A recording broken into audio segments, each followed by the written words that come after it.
I am the curator of Ancient America's Art, and when I started working with the folks here at the Mint Museum, the first thing that I was to do had nothing to do with the Native American or the Ancient America's Art. Instead, what I was asked to do was to work with this collection that had been in the process of coming here as a donation for a couple of years, starting in 2003. It's the Gretchen and Nelson Grice collection of Native American arts. The Grices are from Winston-Salem, and Gretchen has now passed away, and Nelson's still with us, and he moved out to Santa Fe. But these folks grew up without art. They grew up, let's see, Gretchen, I think she's from South Carolina, and Nelson's from Raleigh. They did not have art in their schools. And as Nelson became a successful accountant, he and Gretchen discovered that they loved art. And as collectors, they simply got interested in specific types of art that just spoke to them. And Nelson decided that because he grew up here in North Carolina without art, that he wanted to give something back to the people of North Carolina. And so the two of them decided that they would then give their collection to the Mint Museum to share with the people of North Carolina. So you guys in the schools are helping actualize their vision and their greatest desires, is that the children of North Carolina have something that they didn't have. So thank you very much for sharing the Nelson and Gretchen Grice collection with your students. They collected in 4 areas: Native American baskets. These are mostly from the late 1800s and 1900s. The mask collection, which includes, at least what we're going to look at right now, are all of the masks from Mexico. But the collection also includes Native American masks, especially from the Great Basin in the south or the northeast, and also up into Inuit, up north into Alaska. Those pieces some of those will be on display once we get the new galleries installed, sometime hopefully next year.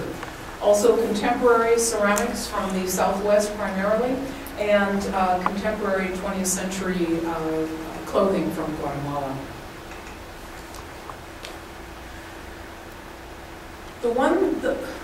One of the most important things to remember about the textile arts, for example, and I think this is the best way to show this to you, as well as the mask, is that the cultures of Latin America do not comprise a monolithic culture. In fact, what we have today is a large number of individual societies with their own cultural traditions that stem not only from the native traditions in the area, but also how those native societies mixed with various peoples from Spain, from different parts of Spain, and then later other parts of the world, to create these quite unique indigenous and mestizo cultures throughout. For example, in Guatemala, this is just one segment of the Maya groups. There are 28 different Mayan languages spoken today. And these are the culture of the Highland Maya culture groups and languages. Now, the same thing holds true for the performance masks from Mexico. The collection was put together primarily in the 1930s and 40s by a collector in Mexico City, a Mexican citizen, and then he sold the collection to Nelson, and that was the seed of the performance mask collection that has ended up here at the Mint. And the gentleman in Mexico collected from all over central and northern Mexico, also a few pieces from Chiapas, and there are a few pieces actually from Guatemala as well. So just as we saw on that map of Guatemala, the same thing could be said to be true for all of the different indigenous groups and their modern manifestations throughout Mexico.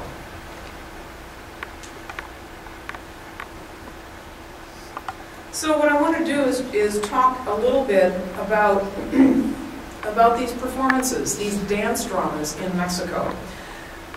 These are not festivals in the sense of let's get together and have a good time at the county fair. These, in fact, are very serious communal events. The purpose of these performances include the reenactment of sacred and profane history, and often the two are totally intermingled. What these performances do is they reify the values of the community. They reenact and address the common human problems that everyone in the community addresses in his or her daily life. And they also impart moral lessons. Many of them highlight proper behavior. In some of them, they highlight proper behavior that's expected of members of the community by showing what these are frequently based on religious beliefs. As a result, a lot of the performances are connected to various kinds of religious ceremonies in the Catholic calendar. Yes, sir? Would there be another reason then for these religious ceremonies to wear a mask? I mean, do children, like our children here, would dress in a mask for Halloween? Mm-hmm. So are there any other reasons for them to wear a mask other than these particular performances? I mean, outside Yes. these performances? Right. Halloween has, our trick-or-treat has taken hold in certain parts of Mexico, and so you do have kids, you know, participating in Halloween where they dress up as characters. That is a fairly new introduction and has absolutely nothing to do with the traditional and the typical performances during which characters act out roles. Sure. So that's a new addition to contemporary Mexican culture, but it's coming directly from us. And actually, a lot of communities are trying to get rid of it because they don't want their kids eating so much candy. Yes, ma'am. Who's in charge of putting the performances on? Church, schools, civic, or all? Yes. And it depends on what it is. Let me get into this a little bit, and I'll try to address that as we go along, because it is a lot more. I had no idea about the incredible social, cultural, and historical depth of these performances. I mean, I went to graduate school in Mexico and saw these things happening, but I just figured that they were, you know, they would go to one of the churches in the little neighborhood and get the saint out and parade the saint around, right?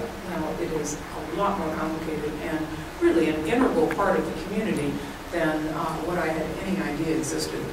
That really, what these performances do is they define a sense of community. They define who those people are and how they are related and why they're related. They're very important mechanisms for maintaining a very healthy society at the local level. Now, performance has a very ancient tradition in what we call Mesoamerica, which is this culture area south of the Rio Grande and north of Nicaragua. These culture groups, myriad groups in the area, shared particular features of culture. Didn't share languages, but shared basic precepts of religion, governance, economic structures, etc. In the art, which we have here in the Brovice galleries, what we find are many different representations of performance. Among cultures throughout the world, and even ours, where we have mass communication systems, we still perform. And cultures without mass communication systems, governance, religion, social expectations, all of these were and are imparted by way of performance. Governance is performed. We have here a representation of a Maya ruler. He has a maraca, he is dancing. This is a ceremony associated with his enthronement and making himself king. And here's an image of basically the book of Genesis. In Maya religion, the maize god was one of the gods of creation. And when he set the 3 stones of creation in the cosmic hearth where life was created, he danced while he was setting these stones. So in the art, we find many, many representations of performance and of masks being an integral part of this performance. We have to remember that what does a mask do? A mask transforms the person, the performer, into the role that performer takes in the event. Why is the mask the primary element of transformation? It's because the face is the seat of identity. So often you will see someone dressed in regular clothes, but that the main vehicle of transformation is the mask, because the face, the seat of identity, has been changed.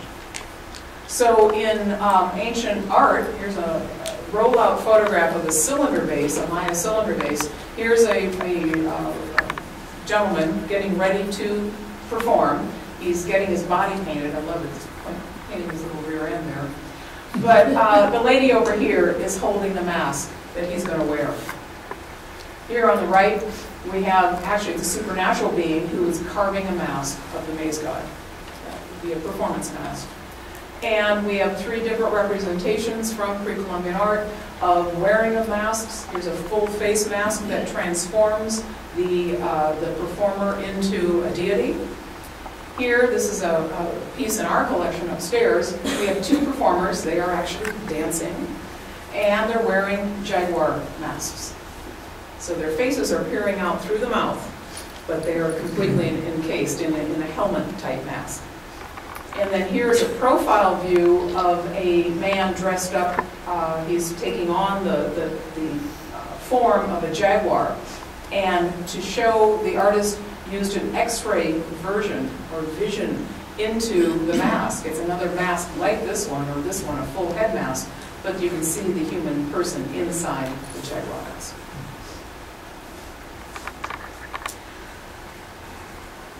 So once the performer puts on the mask and is transformed into the new being in which he or she is functioning in the role she's taking on, the performer then can operate as a completely uninhibited member, as a non-member of the community.